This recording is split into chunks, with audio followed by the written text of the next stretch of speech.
El libro de Josué. Retrocedamos un poco y recordemos la historia hasta ahora. Dios eligió a Abraham y su familia se convirtió en el pueblo de Israel, que luego es esclavizado en Egipto. Así que a través de Moisés, Dios rescató a Israel de Egipto. Él hizo un pacto con ellos en el monte Sinaí y los llevó a través del desierto. Así que después de esto, Israel hizo campamento afuera de la tierra prometida, y Moisés les llamó a obedecer los mandamientos de Dios para que pudieran mostrarle a todas las otras naciones cómo es ese Dios. El libro de Josué continúa justo después de que Moisés ha muerto, e Israel está listo para entrar a la tierra.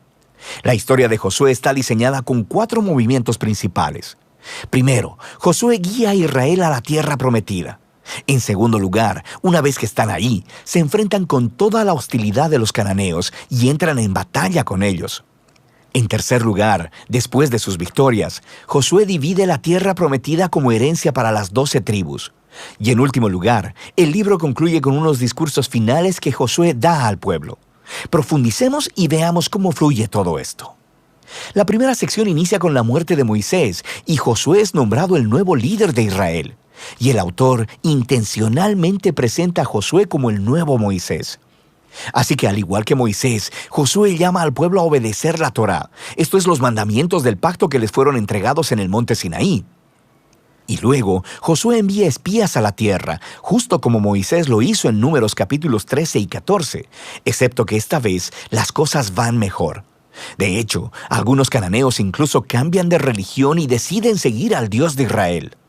Luego, Josué lidera a todo Israel a través del río Jordán hacia la tierra prometida. Justo como el mar se abrió para Moisés en el Éxodo, aquí también se abre el río Jordán y los sacerdotes llevan el arca del pacto a través de él, guiando a todo Israel. Ahora, en el capítulo 5, la historia hace una transición. El pueblo mira hacia atrás y examina sus raíces como el pueblo del pacto de Dios. Así que la nueva generación es circuncidada y celebra su primera Pascua en la tierra. Luego, ellos se preparan para seguir hacia adelante. Y Josué tiene un extraño encuentro con un misterioso guerrero, quien resulta ser el ángel capitán del ejército de Dios. Y Josué le pregunta, ¿eres de los nuestros o de nuestros enemigos? Y el guerrero le responde, de ninguno de los dos. Lo que nos muestra que la verdadera pregunta es si Josué estaba del bando de Dios. Esto deja claro que esta historia no se trata de Israel contra los cananeos. Más bien, esta es la batalla de Dios contra los cananeos, en la cual Israel va a jugar el rol de espectador o en ocasiones de participantes en el plan de Dios, lo que nos lleva a la siguiente sección. Encontramos historias acerca de todos estos conflictos que Israel tuvo con diferentes grupos cananeos, y la primera parte cuenta en detalle la historia de 2 batallas. Y esto es seguido por una serie de historias cortas que condensan en breves resúmenes años de batallas.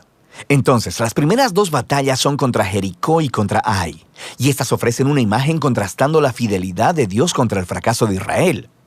En Jericó, Israel debe tener un enfoque completamente pasivo. Así que permiten que la presencia de Dios en el arca los dirija alrededor de la ciudad durante 6 días. Y justo como Rahab se volvió al Dios de Israel, tal vez el pueblo de Jericó haría lo mismo, pero no lo hacen.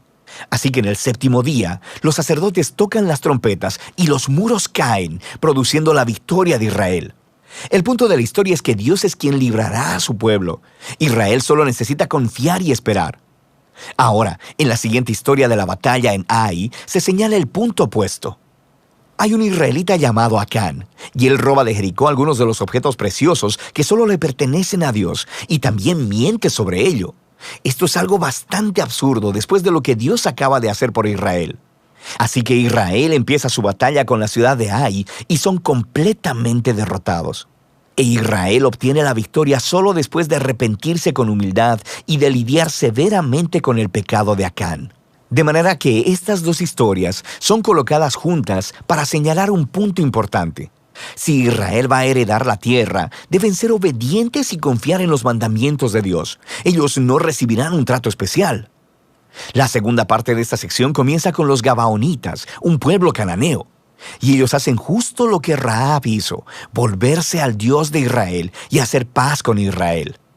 Esto contrasta con los otros reyes cananeos, quienes empiezan a hacer alianzas y coaliciones porque quieren destruir a Israel. Así que Israel lucha contra ellos y los vence aplastantemente. De manera que toda esta sección termina con una lista que resume todas las victorias de Moisés y de Josué. Ahora, detengámonos un momento, porque es probable que te molesten estas historias y la violencia que ellas contienen. Y si eres seguidor de Jesús, no podrás evitar preguntarte, ¿no dijo Jesús que amarás a tus enemigos? ¿Por qué aquí Dios está declarando la guerra?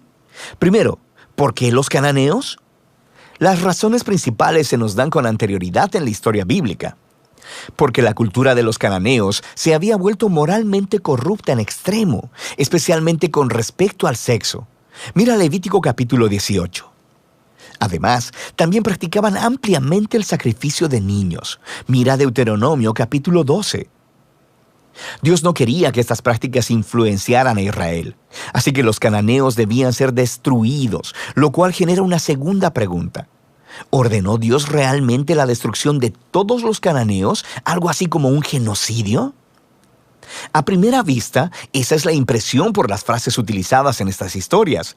Los destruyeron por completo, no dejaron sobrevivientes ni nada que respirara.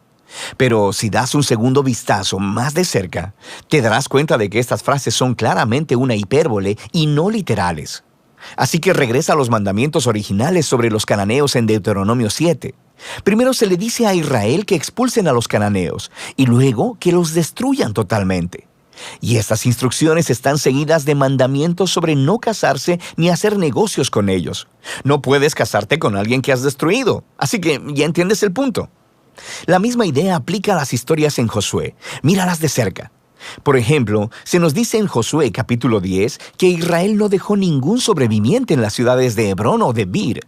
Pero luego, en el capítulo 15, vemos que estas ciudades todavía están pobladas de cananeos.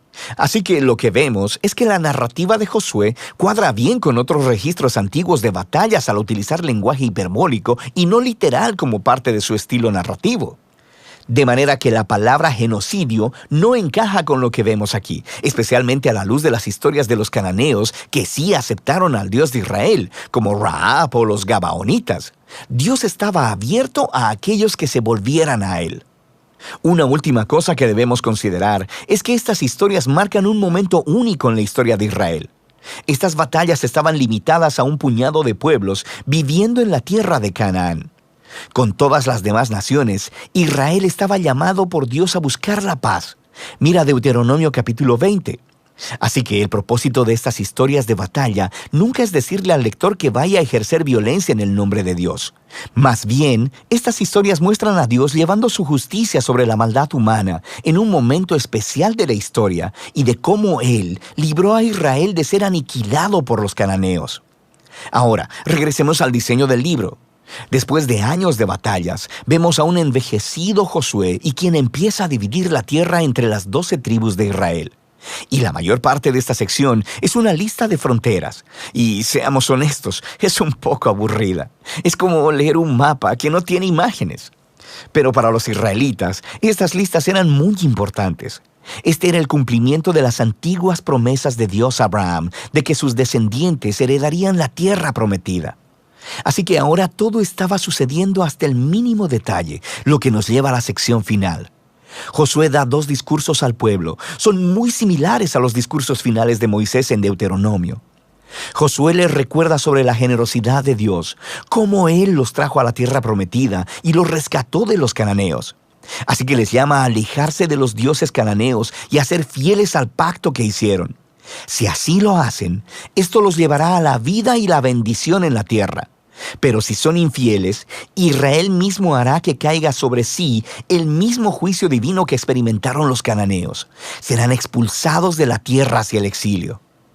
Así que Josué deja a Israel con una decisión pendiente. ¿Qué hará Israel? Esta es la gran pregunta que surge mientras la historia termina.